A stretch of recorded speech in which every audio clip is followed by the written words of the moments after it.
বন্ধুরা দেখুন এই অবস্থান যখন ভাইয়া একটা চানাচুর একটা চিপ দেন। কিছু কেনাকাটা করে আচ্ছা দিতেছি।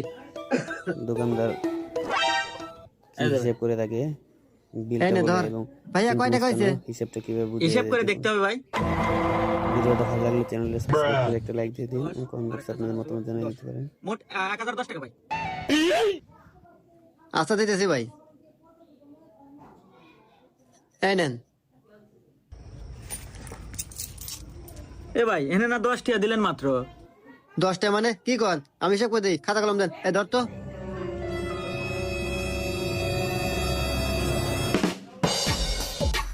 দুই দুই দুই দুই এক এক। তাই নেন হিসাব করে দিলাম। 5221টা দিছি আপনাকে, এখন 4221টা ফেরত দেন।